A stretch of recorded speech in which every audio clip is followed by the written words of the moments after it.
চলুন বন্ধুরা, দেখুন আজকে আমার দুপুরের হোম ডেলিভারি লাঞ্চে মেনুতে কী কী রান্না হয়েছে।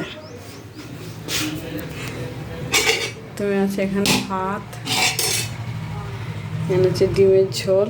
আজকে সবারই সেদ্ধ করে দিয়েছি, আজকে কারো অমলেট করে দিইনি। এখানে আছে তড়কা, এটা রুটির সঙ্গে যাবে। রুটি হয়ে গেছে, ডিম তড়কাও যাবে দুজনে। ডিমটা ভেজে রেখেছি, এর সঙ্গে মিক্স করবো। এখানে হচ্ছে 5 ফোড়ন দিয়ে আজকে মুসুরির ডাল করেছি। এখানে হচ্ছে এই যে বরবটি ভাজা, একটু আলু ভাজা। এই যে এখানে মেন এই যে এঁচড়, এই সিজনে আপাতত লাস্ট, মানে এবার তো পেকে যাবে আর মানে সেই শক্ত হয়ে গেছে এঁচড়। আছে পটল ভাজা। আর এই যে এটা হচ্ছে মুগ ডাল, যারা ওই যে খাবে না মুসুর ডাল তাদের জন্য হচ্ছে মুগ ডাল। চলুন, এই হয়েছে আজকে আমার দুপুরে হোম ডেলিভারি লাঞ্চের মেনু। আর প্যাকিং হবে।